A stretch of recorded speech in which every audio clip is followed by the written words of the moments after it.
शाम तक रख रहा है। आ रहे भैया, इधर आओ तो बाबू, इधर आ तो।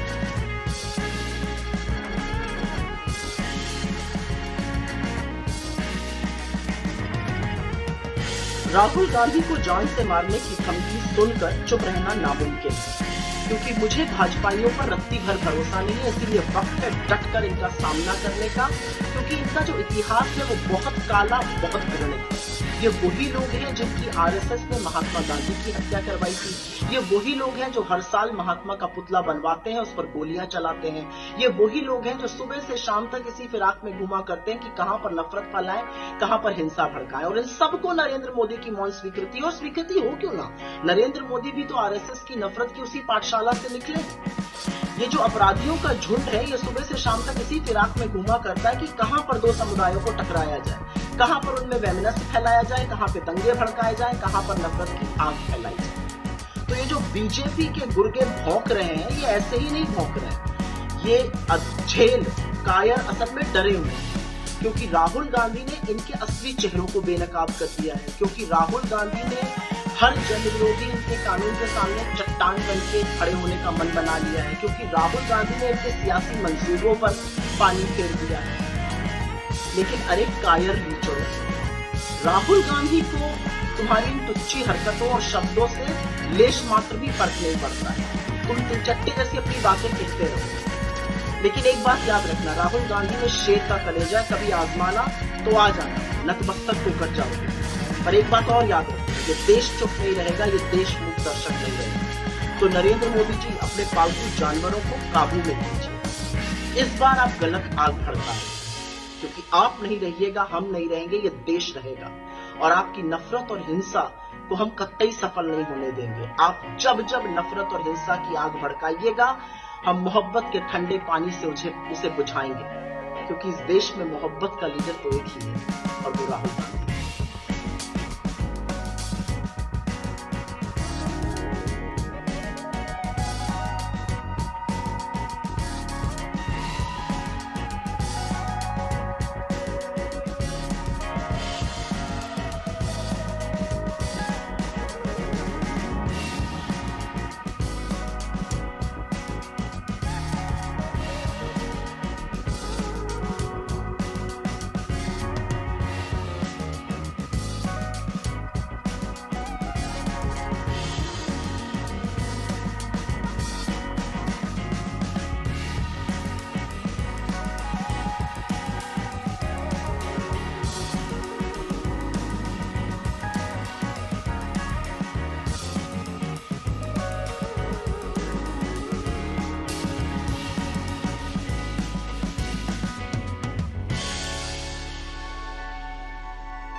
इसी सरकार के कार्यकाल में वन नेशन वन इलेक्शन हम लागू कर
उमर की एक डेट आने वाली थी बेल की, और उसके पहले ही जो न्यायाधीश थे जिन्होंने सुनना था वो केस, उन्होंने अपने आप को रेक्यूज कर लिया। नहीं समझता कि मैं काबिल हूं कि मैं ये केस सुन सकूं। क्यों काबिल नहीं हुआ? बड़ी पढ़ाई लिखाई करी होगी आपने जज बनने के लिए, कई सालों से आप आई एम अज्यूमिंग हमारे ही टैक्स के पैसों की तनख्वाह आ रही होगी आपको, हमारे ही टैक्स के पैसों से जो घर बनते हैं सरकारी उनमें आप रह रहे होगे, हमारे ही टैक्स के पैसों से जो पर्क्स आपको मिले हैं उन पे आपकी जिंदगी कंफर्टेबल है। तो आपको क्यों ये हक है अपने आप को रिफ्यूज करने का अपनी जिम्मेदारियों से? क्या ये हिंदुस्तान के नागरिकों के साथ गद्दारी नहीं है? आप केस पढ़ें, आप अपनी बुक्स देखें, आप अपना कॉन्स्टिट्यूशन देखें, आप जो भी आईपीसी देखें और आप उसके ऊपर डिसाइड करें। इसका आपको वक्त नहीं मिल रहा है। कपिल सिब्बल साहब ने कहा कि मुझे 20 मिनट दे दीजिए, आपको 20 मिनट नहीं मिल रहे हैं। माननीय प्रधानमंत्री के साथ आपको गणेश पूजा करने का बहुत वक्त मिल गया था, पर अपना काम करने के लिए 20 मिनट नहीं मिलते हमारे न्यायाधीशों को। आपको किस चीज का डर है? आम नागरिक को तो जेल का डर होता है, पिटाई का डर होता है, मुसलमान तो कहीं पे भी पिट जाते हैं बेचारे इस देश में, दलित कहीं पे भी पिट जाते हैं इस देश में। हम लोगों को भी डर लग सकता है कि काम नहीं मिलेगा, कॉमेडी के शोज नहीं मिलेंगे, फिल्में बंद हो जाएंगी, जिनके बच्चे हैं छोटे छोटे उनको अलग अलग किस्म के डर लगते हैं। आपको क्या डर लगता है? आपके पास तो पूरा तंत्र है, आपके पास तो सारी सरकारी तंत्र है। जब तक आप इन बड़े बड़े सुप्रीम कोर्ट हाई कोर्ट तक पहुंच जाते हो, आपको 60 साल 50 साल के ऊपर होते होंगे, आपके तो बच्चे भी बड़े हो गए होंगे, अच्छी महंगी कॉलेजेस में आप उन्हें पढ़ाते हैं, बाहर भेजते हैं यूनिवर्सिटीज़ में, वो भी सेटल हो जाते हैं, उनकी शादियाँ हो जाती हैं, उनके भी बच्चे होते हैं। तो इस बुढ़ापे में क्या डर है अब आपको? अब क्या लालच है आपके अंदर? क्या चाहिए आपको?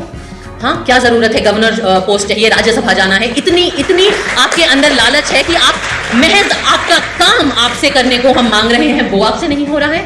मानती कि ये किसी भी प्रकार का न्याय है। न्याय करने में होता है, न्याय बोलने में नहीं होता, न्याय भाषणबाजी नहीं होती, न्याय एक्शन होता है। लेकिन मैं ये भी कहूंगी कि अगर ऐसे ही चलते रहा तो वो जो खून के धब्बे हैं वो हमारी न्याय व्यवस्था के दामन पर भी लगेंगे, वो छींटें आप पर भी आएंगी। इसलिए इस मंच से मेरी अपील है, बहुत ज्यादा हम नहीं मांग रहे, अपना काम करिए।